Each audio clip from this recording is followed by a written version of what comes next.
Mesdames et messieurs, chers internautes, bonsoir et bienvenue au poker.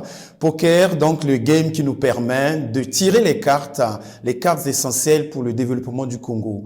Ce soir, pour vous, le jeu reçoit Monsieur Dave Mafoula. Il est le président du parti Les Souverainistes. Président, bonsoir. Bonsoir, Monsieur Séverin. Nous sommes très heureux de vous recevoir, sinon d'être reçu chez vous.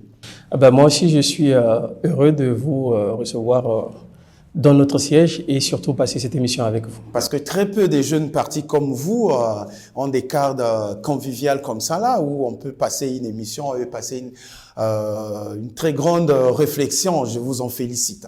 Merci beaucoup, mais je crois que c'est des moyens que nous pouvons produire lorsque nous avons des grandes ambitions.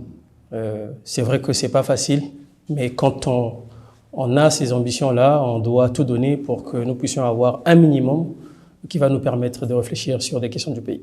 Merci beaucoup. Alors, Monsieur le Président, avec vous, nous avons beaucoup de questions à aborder. Mais avant tout, je vous vois justement un amoureux de football. Nous sommes en plein Euro 2024, donc des grandes nations de football se confrontent en Europe, mais aussi la Copa América. Là-bas aussi, en Amérique du Sud, il y a des équipes donc qui se confrontent. Mais il y a quelques semaines, les Diables Rouges du Congo ont vécu une déculottée, 6-0 contre le Maroc. Quel sentiment cela vous a fait? Merci de m'avoir posé cette question. Et ce que nous avons vu avec notre équipe nationale, c'est une catastrophe. Cela explique réellement un malaise dans cette équipe. Mais il faut aller chercher à savoir pourquoi notre équipe nationale va encaisser 6 buts. Et surtout que là, déjà, le ministère, donc le gouvernement et la fédération se rejettent les responsabilités sur la préparation de l'équipe. Malheureusement, vous qui aspirez à diriger ce pays un jour, c'est peut-être des questions qu'il faut regarder froidement. Ce n'est pas seulement ce score-là, c'est que notre équipe nationale ne gagne plus un match. Et ça, c'est quelque chose qui nous appelle à la réflexion. Et ceux qui sont aux commandes de ce département ministériel devraient se poser des questions. Et il faut aussi avoir la culture d'une remise en question. Si ça ne marche pas, il faut peut-être voir comment est-ce qu'il faut réorganiser. Je pense que le sport congolais, de façon large, a besoin d'être réorganisé. Une autre question peut-être pour rappeler à nos internautes, à nos téléspectateurs aussi qui nous suivent ce soir, que vous avez été candidat à l'élection présidentielle 2021, que vous avez perdu largement devant le candidat Denis Sassou Nguesso qui a été réélu. Vous avez été candidat aux élections législatives en 2022 à Mosaka. Là également, vous avez perdu. Quel est le sentiment que vous gardez de la démocratie congolaise concernant l'organisation des élections? Nous avons encore énormément de choses à faire. Nous avons un semblant de démocratie. C'est-à-dire nous sommes dans un système de démocrature.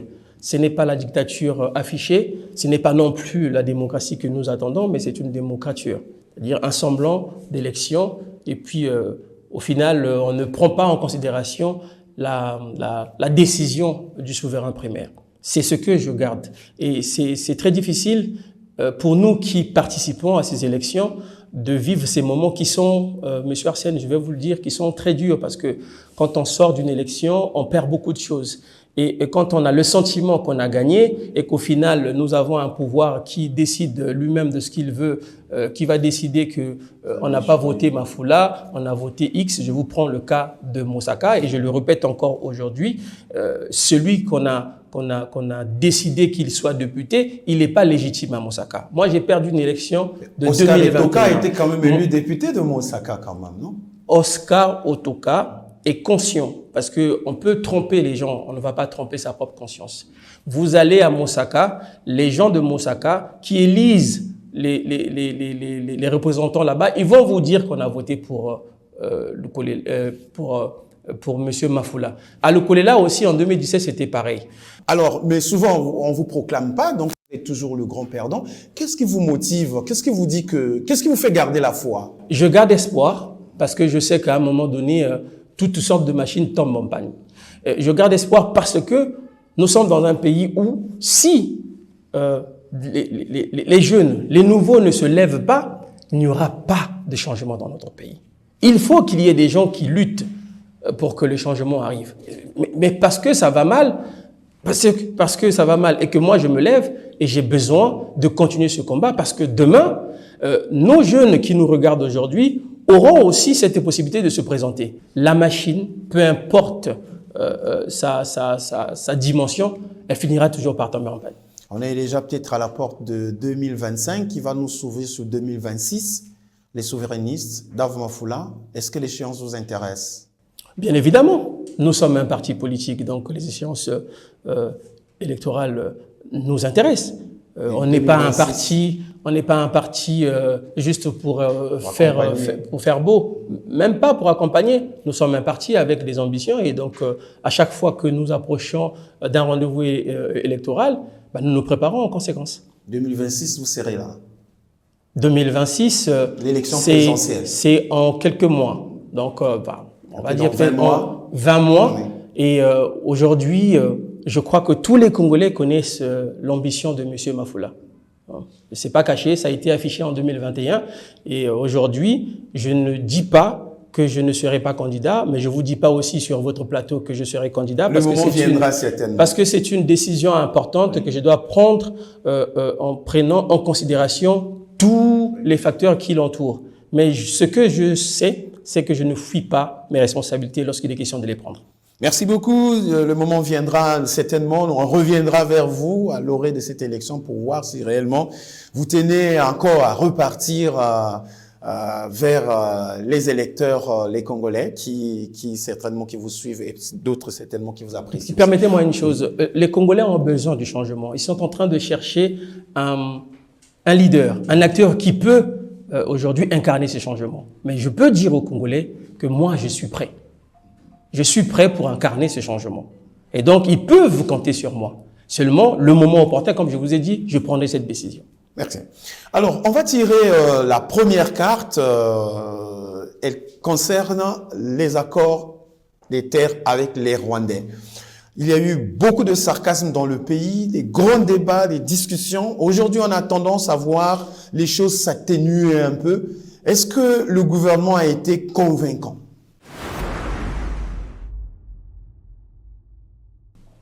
Pas du tout. Pas du tout. Parce que nous avons vu, je crois que c'est avec vous, le déplacement du Premier ministre dans les zones où... dans le Poul et dans la Bouenza. Le Poul, la Bouenza, oui. Pour nous expliquer en réalité ce que lui pense. Mais il faut déjà reconnaître une chose, c'est que nous connaissons ce gouvernement, nous connaissons la propension à mentir de ce gouvernement. Ce gouvernement a un talent d'endormissement. Et c'est ce qu'il est en train de faire. Mais je voudrais saisir l'occasion ici de remercier les Congolais et surtout de saluer leur courage parce que tous les Congolais se sont levés pour dire non aux accords avec le Rwanda. Aujourd'hui, nous ne savons pas exactement ce que ce gouvernement veut. Parce que je ne peux pas comprendre qu'un gouvernement insiste dans une démarche d'imposer aux Congolais ce qu'ils ont rejeté. Ils le savent. Comment un Premier ministre va se lever pour aller dans des endroits où on parle de ces terres, pour aller poser des questions là-bas, pour aller expliquer des choses là-bas, alors que c'est lui qui détient les accords. Bon, même si dans les officines, on sait qu'il ne détient pas les accords, je ne le dis pas parce que je n'ai pas de preuves, mais à ce qui paraît, lui-même, il n'a pas les accords. Mais lui qui est le premier ministre... Si lui, il n'a pas les accords, ça veut dire que vous n'avez pas aussi... Non, nous avons des accords. Vous parlez de quoi exactement? Monsieur Sévérin, allez-y. Nous avons des accords qui ont été publiés sous pression. Et nous avons cela. Mais ce que je suis en train de dire, c'est que nous avons un gouvernement qui veut forcer.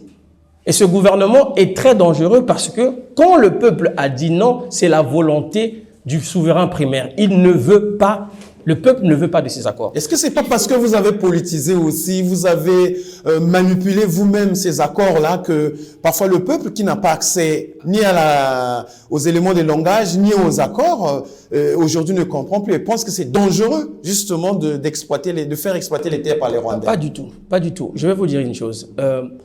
Concernant les accords de partenariat, moi j'ai des éléments ici. J'ai fait une conférence de presse où j'ai expliqué aux Congolais ce que je veux faire.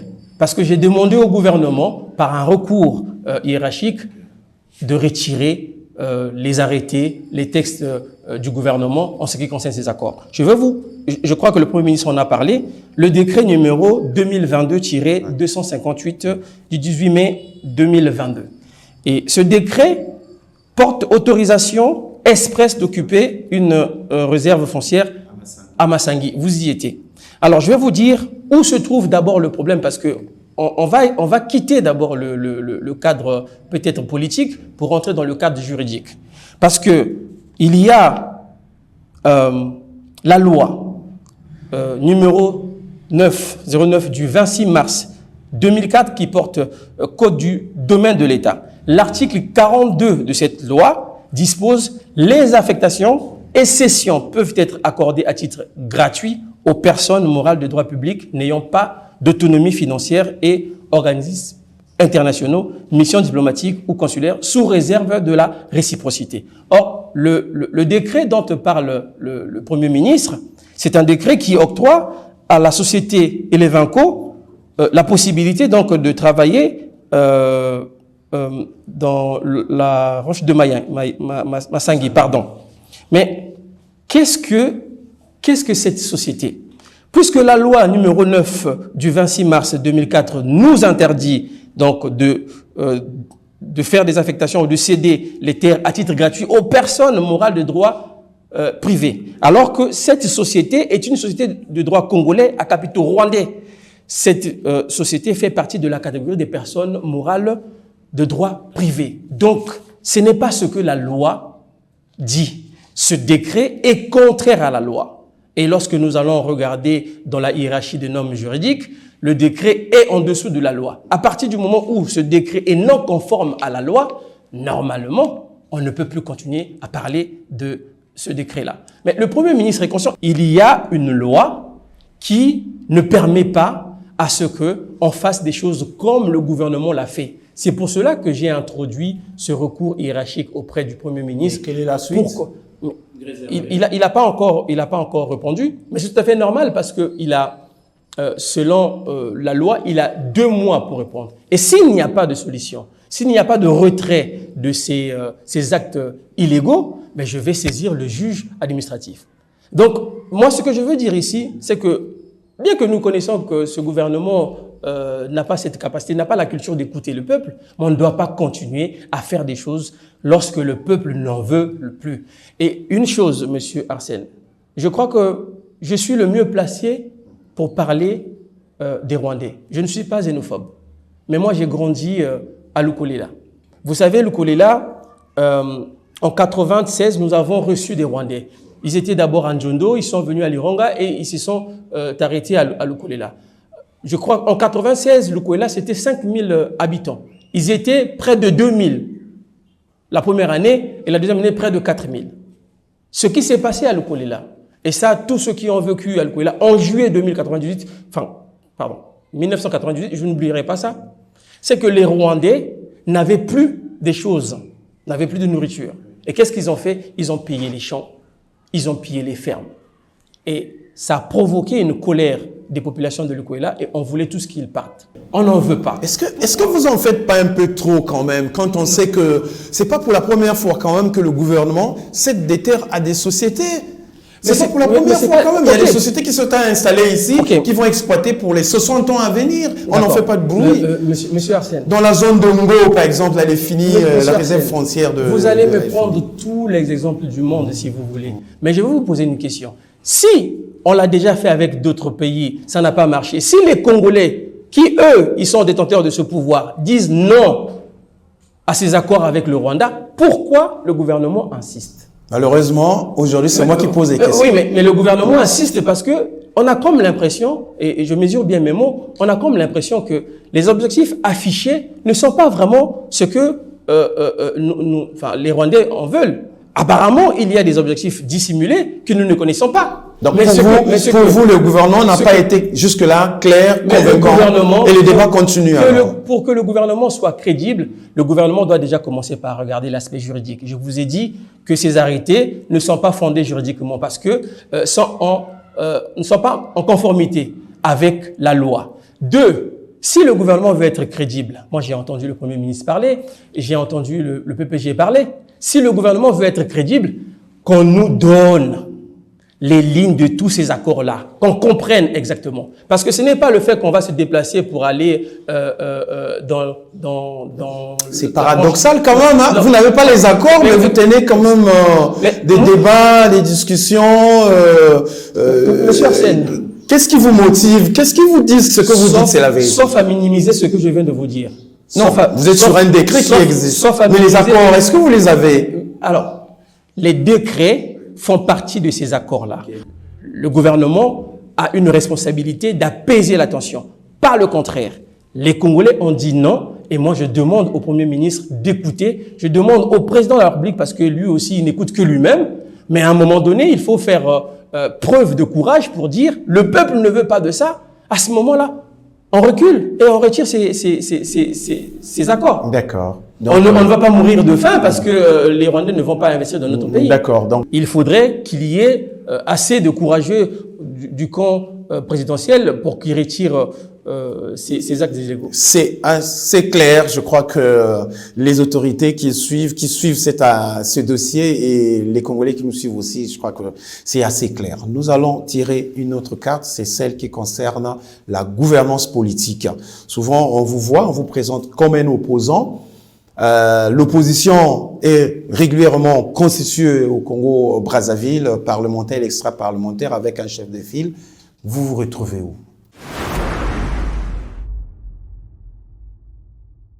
À l'heure actuelle, je suis opposant. Depuis que j'ai commencé ma carrière politique, j'ai affiché mon appartenance à l'opposition. Vous êtes avec qui alors? Écoutez... On ne voit pas avec les amis de l'opposition. Vous ne me voyez pas avec les amis de l'opposition. Oui. Vous voyez qui avec l'opposition? Vous êtes seul souvent. Voilà un peu l'opposant que vous êtes. Alors, je vais vous dire une chose. Je préfère être seul, comme on dit, vaut mieux être seul que mal accompagné. Mais le problème, ce n'est pas que je suis seul, c'est que chacun de nous se lève avec ses ambitions. D'accord? Moi, j'ai un parti avec les autres qui s'appelle les souverainistes. Donc, tout le monde n'est pas souverainiste. Les autres sont dans leur parti. Mais aujourd'hui, le combat que je suis en train de mener, c'est pratiquement le même combat que les autres. Mais il ne faut pas dire que je suis seul. Les alliances, vous nous avez promis une nouvelle alliance, l'opposition. Mais écoutez, on ne sait jamais. On est peut-être en train de les préparer. Vous ne le savez pas. Ce qui est vrai, c'est que la question que vous posez à M. Mafoula, vous pensez que M. Mafoula est seul. M. Mafoula n'est pas seul. Vous avez des militants, je suis d'accord, mais je parle de la plateforme de l'opposition. Vous êtes des alliances. Vous êtes avec qui? On ne vous voit pas avec Tchati Mabiala, par exemple, le chef de file de l'opposition. Parlons-en. Tchati Mabiala est le chef de file de l'opposition, c'est ce que vous dites. Et moi, je ne le considère pas comme un chef de file de l'opposition. C'est constitutionnel. Est-ce que la Constitution a toujours pensé de manière objective les choses? Je ne pense pas. Tchati Mabiala, je le respecte, je respecte son combat, peu importe ce qu'on peut penser de lui, mais je pense que Tchati Mabiala est d'abord le chef de l'UPADES. Je ne vois pas Tchati Mabiala comme étant le chef de Dave Mafoula en tant que opposition. Pas du tout. Nous ne sommes pas en train de travailler ensemble, nous ne sommes pas dans une même dynamique. Il est à l'opposition parlementaire, nous sommes à l'opposition extra-parlementaire. Le gouvernement en place, je pense que par ses imprévoyances, il s'est affaibli. Et on le voit dans son incapacité aussi à écouter les peuples. Le peuple est à l'opposition aujourd'hui. La majorité des Congolais veut le changement. Et nous pouvons profiter de cette situation parce que le peuple lui-même est déjà à l'opposition. Le peuple, les réseaux sociaux ou bien les Congolais? Le peuple. Monsieur Arsène, vous allez discuter avec un étudiant qui n'a pas sa bourse. Il va vous dire il veut le changement.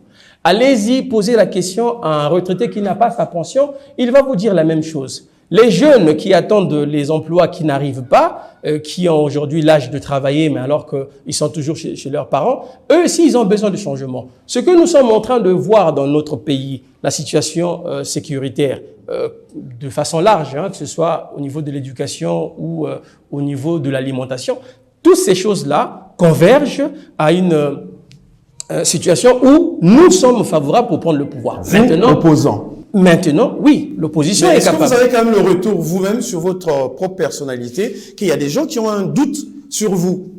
Vous êtes peut-être hybride, vous avez été fabriqué par la majorité qui vous donne les moyens, qui vous donne tout ce qu'il vous faut pour vous présenter comme un opposant. Le danger. Qu'est-ce que vous répondez à cela? Le danger, c'est quand vous me posez cette question. Vous êtes pas le seul, mais quand je vous suis, vous ne posez pas cette question aux autres. C'est comme si c'est un ciblage. On cible Mafoula, on va lui dire ça, et puis bon, on va lui mettre en difficulté. J'espère juste que vous n'êtes pas dans une manigance. Mais au moins, vous avez déjà entendu ça. Permettez-moi, vous avez posé la question, laissez-moi répondre. Okay. J'espère seulement que vous n'êtes pas dans une manigance, d'une machination avec le pouvoir en place pour décrédibiliser Mafoula. Moi, je vais vous dire une chose, monsieur Arsène. Vous connaissez le Premier ministre, vous connaissez sûrement tous ceux qui sont en train de travailler dans le gouvernement. Allez-y me chercher, ne fût-ce qu'une preuve, une seule preuve. Aujourd'hui, je le dis devant les Congolais. Lorsque vous allez afficher cette preuve-là, comme quoi, moi, Mafoula, dans le combat que je suis en train de mener, je suis soutenu par le pouvoir, je laisse tomber ce combat. Je vous parle avec mon cœur. Je connais votre réponse. Je l'ai entendu il y a 2 ans, 3 ans. Vous l'avez déjà entendu, mais la réponse c'est que même Dieu ne serait pas capable de produire une preuve pareille. Beaucoup de gens pensent comme ça parce qu'il y a énormément de gens qui alimentent ce sujet. Il n'y a aucune personne dans ce régime qui va dire « j'alimente le combat des souverainistes » ou « j'alimente M. Mafoula ». Donc, j'aimerais bien que ce débat-là soit clos. Si ça continue, ça veut dire que vous et les autres, vous êtes dans cette imagination et vous voulez me faire taire. Mais vous n'allez pas réussir parce que je suis du bon côté. La question vaut la peine d'être posée pour que vous clarifiez toujours votre position. Oui, mais sauf que vous, avec vous m'avez déjà posé cette question. Je me rappelle en 2021. Oui. Vous avez posé la question en pensant... vous m'avez posé la question, la manière dont vous avez formulé, vous m'avez dit, qui est derrière vous? À ce moment-là, vous m'avez vu incapable de me lever tout seul. Et ça, c'était dangereux. Avec une grosse caution quand même. Ça, c'était dangereux. La caution, monsieur Arsène, c'est 25 millions. Et peut-être que si demain je suis candidat à l'élection présidentielle, vous allez encore me poser la question, où est-ce que vous avez eu 25 millions? Mais j'ai eu 5 ans pour le travailler. Vous m'avez vu en 2021, mais est-ce que l'idée de devenir candidat m'est arrivée en 2021? Peut-être que je nourrissais cette idée depuis très longtemps. Donc, comme vous m'avez dit dans cette salle que nous sommes en train de nous arranger pour avoir un cadre propre pour le travail, de la même manière, nous sommes en train de nous battre. Je mets de côté l'argent pour que en 2026, nous puissions présenter une alternative à ce que les Congolais sont en train de voir. Alors, je ne vais pas vous demander, vous êtes libre de faire ce que vous voulez, mais moi j'ai ma liberté de vous dire, je ne suis pas faux dans le combat. Et ça, il va falloir que vous puissiez me présenter des preuves pour que vous ayez cette crédibilité de continuer à dire que M. Mafoula serait un peu dans... C'est vraiment pour le bonheur de vos propres militants et de ceux qui nous suivent. Ils le savent. Vous avez été suffisamment clair. Les Congolais le savent que je suis... Parlons de la gouvernance économique. On a, selon beaucoup d'analyses, aujourd'hui, le pays super endetté. On a une grosse dette aujourd'hui qui atteint les 8 000 milliards de dollars. 497 milliards. 0,5 ou 0,4 de dollars quand même. C'est énorme. On craint une situation de cessation de paiement. Est-ce que ça vous inquiète, vous aussi?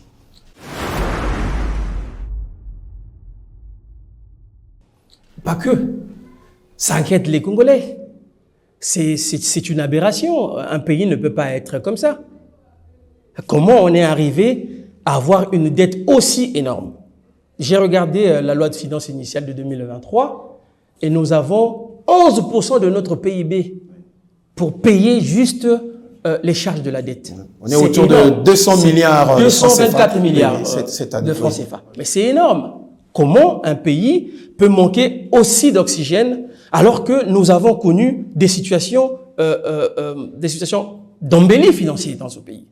Mais ça veut dire quoi? Ça veut dire que nous sommes gérés par des gens qui ont mis de côté l'intérêt général, qui commencent ou qui ont commencé depuis très longtemps à penser à eux. Les calculs personnels ont tellement pris de l'ampleur que aujourd'hui ils ont conduit le pays dans une situation incroyable. Mais ce n'est pas une fatalité.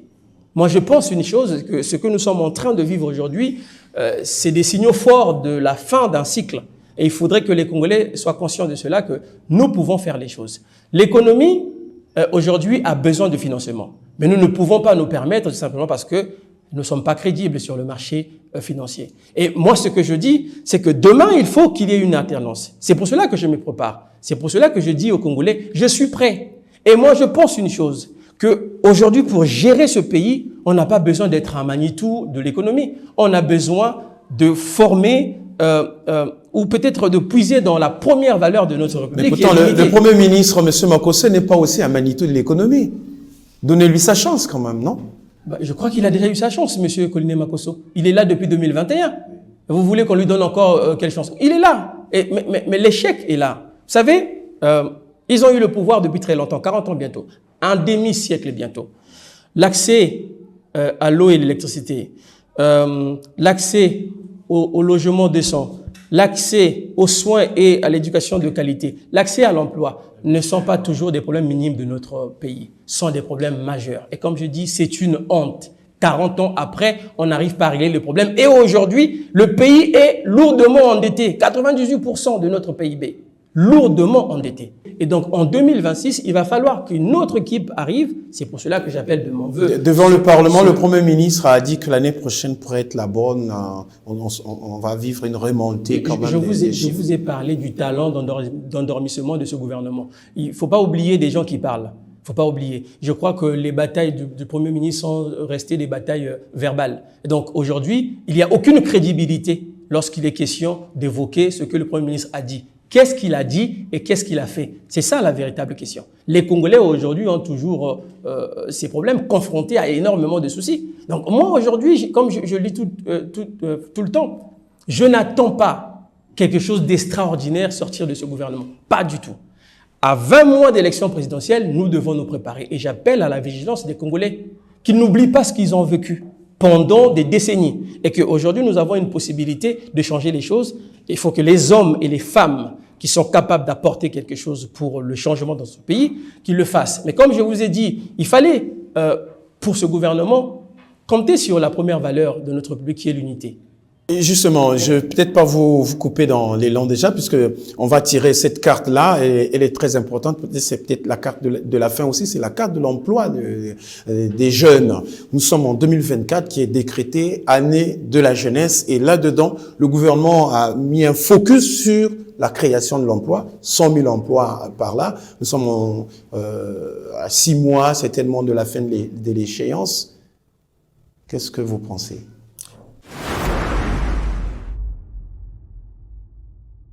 « 2024, année de la jeunesse ». Axé sur la création de l'emploi. Je ne sais pas pourquoi on fait une fixation. Je pense qu'on fait une fixation exagérée de ce discours, en pensant que ce discours du président de la République est porteur d'espoir ou de solution, alors que ce discours ne se repose sur absolument rien. Et il ne faut pas oublier qui a fait cette déclaration. C'est le président de la République, un président dont la parole politique n'est plus crédible. Parce qu'il a l'habitude de le faire. Et moi, je pense aujourd'hui, et je le dis aux jeunes qui m'écoutent aujourd'hui, que cette déclaration, c'était une déclaration de charme ou peut-être une déclaration de d'accord, mais c'est qu'après, le gouvernement a récupéré et promet de créer 100 000 emplois. Monsieur Arsène, c'est ce que je vous ai dit. Le verbe pour le verbe, ce n'est pas de ça que... Est-ce que vous pensez que c'est pas possible quand même de créer 100 000 emplois en une année? Mais ce n'est pas possible. Dans le contexte actuel. Vous savez pourquoi ce n'est pas possible? Parce que ce n'est pas le fait de parler 100 000 emplois qu'on va arriver à créer les 100 000 emplois. Moi, quand j'étais candidat à l'élection de 2021, j'avais promis aux Congolais le travail. Pourquoi? Parce que je comptais sur les réformes structurelles que je devais faire. Aujourd'hui, il faut qu'on ait cette capacité. Pourquoi ce gouvernement ne pense même pas à la transformation locale de nos matières premières pour que ça crée de l'emploi? Je vais vous prendre juste le bois, par exemple. On peut avoir un incroyable nombre de dérivés de ce produit. Mais si on commence à avoir des dérivés de ce produit dans ce pays, on aura des emplois et les jeunes seront occupés. Le pétrole que nous avons, pourquoi on ne pense pas aussi le transformer? Parce qu'il y a des dérivés du pétrole. On n'est pas capable de penser comme ça. On est capable de dire très haut que nous allons créer des emplois, on n'explique pas. Le Premier ministre m'a déçu parce que lorsque la question lui a été posée, il n'était pas capable de nous expliquer comment est-ce qu'il allait créer les emplois. Vous n'allez pas créer les emplois dans une économie comme ça, désordonnée, dans un pays où le secteur financier n'est pas assez consistant. Alors, peut-être une question là-dessus. L'économie a besoin de finances. Les jeunes dont vous dites qu'ils vont créer des emplois, ils vont être des entrepreneurs, où est-ce qu'ils auront l'argent? Dans tous les cas, il y a le FIGA qui a été créé pour financer les initiatives des jeunes. Vous me parlez du FIGA. Ouais. Vous savez ce qui se passe, M. Arsène. Je vais encore revenir sur ça. Le fonds peut être abondé. Écoutez, M. Arsène. Dans des pays sérieux, le FIGA et Madame Mikolo, qui a chapeauté le FIGA en tant que ministre qui a la tutelle, devait être arrêtée. Elle n'est pas arrêtée, elle n'est pas inquiétée, et elle n'est même pas démise de ses fonctions. Et vous pensez vraiment que cet organe a été créé pour le bien des Congolais lorsque vous faites mal, vous pillez, vous volez l'argent de l'État, et vous êtes tranquille, et à ce moment-là, on va penser que cet organe-là va servir aux Congolais. Mais non, c'est que tout le monde peut le faire, parce que si vous voulez aujourd'hui, si un autre vient, il vole, toujours dans l'impunité, qu'est-ce qui va se passer? Tout le monde va faire la même chose. Alors, M. Mafoula, dites-nous, moi je ne crois pas. Nous tendons un peu à la fin de l'émission, dites-nous alors, par rapport à la situation que vous décrivez, vous êtes leader politique, vous aspirez justement à prendre les rênes du pouvoir et à gouverner autrement. Mais on peut savoir quand même ce que vous ferez dans le contexte actuel d'un taux de chômage assez important, débordant. Qu'est-ce que vous ferez alors? En créant les emplois, vous allez les créer comment? C'est la fonction publique que vous allez bourrer? Ou l'armée ou la police? Monsieur Arsène, je suis un économiste de formation. Ok. D'accord? Moi, je alors, peut-être une ou deux idées. Moi, je ne, non, mais je ne vais pas le dire parce que vous m'avez demandé de le faire comme ça. C'est une question sérieuse. C'est une question sérieuse. C'est déjà dans votre projet de société de 2021. Je vous ai dit, peut-être vous ne m'avez pas suivi tout à l'heure. Vous avez produit l'emploi en 2021. Monsieur Arsène, je vous ai dit ceci. Que si vous ne pensez pas à la transformation locale de vos matières premières, vous ne ferez absolument rien. Prenez un pays comme la Côte d'Ivoire. La Côte d'Ivoire, c'est le numéro 1 de cacao au niveau mondial. Mais qu'est-ce que la Côte d'Ivoire fait? La Côte d'Ivoire transforme ses matières premières. Et le secteur primaire de la Côte d'Ivoire apporte 22% du PIB. Pourquoi nous ne pouvons pas le faire? Parce que nous n'avons pas des gens capables de penser comme ça. Aujourd'hui, il faut reconnaître une chose, c'est qu'il y a une incapacité d'inventer des solutions. Parce que ce sont les mêmes qui ont conduit le pays à cette situation aujourd'hui, à la faillite, et vous voulez qu'il y ait les mêmes personnes pour relancer notre économie. Ils ne le pourront pas. Moi, aujourd'hui, je dis la première des choses que nous devons faire, c'est d'arriver à l'alternance. Et je crois que nous avons des solutions. Si moi, Mafoula, j'ai pas assez de solutions, je vais aller puiser dans le vivier intellectuel congolais. Je vais aller chercher dans l'intelligence économique pour créer des emplois. On peut le faire. Je reste persuadé que nous avons des talents partout qui peuvent faire en sorte que nous puissions relancer notre économie et que nous ayons des emplois durables dans notre pays. Voilà, nous arrivons à la fin de cette émission qui passe d'ailleurs très vite. Les cartes se jouent très rapidement. Juste une chose, je vais rappeler quand même la lecture que nous avons faite de la situation en RDC en 2018 et à Dakar au Sénégal en 2023. Nous avons vu en RDC Félix Tshisekedi qui est arrivé alors qu'il était opposant. Nous avons vu Ousmane Sonko et Diomaye arriver alors qu'ils étaient opposants. Et donc, si on fait bien cette lecture-là, on verra même plus loin. 2016, nous avons vu ça au Ghana, on a vu ça en Gambie. L'opposition est arrivée au pouvoir. Nous pouvons le faire si nous sommes capables ou si nous sommes tentés de comprendre comment et pourquoi les autres ont fait et que nous soyons en capacité de prendre de la graine. Voilà, c'est par ces mots que nous allons mettre un terme à cette émission. Le poker de ce soir, notre joker, était donc Monsieur Dave Mafoula. Il est le président du parti Les Souverainistes, ancien candidat à l'élection présidentielle de 2021. Continuez à vous abonner et surtout de suivre nos anciennes émissions pour vous faire une idée de ce que nous faisons. Mesdames et messieurs, bonsoir chez vous.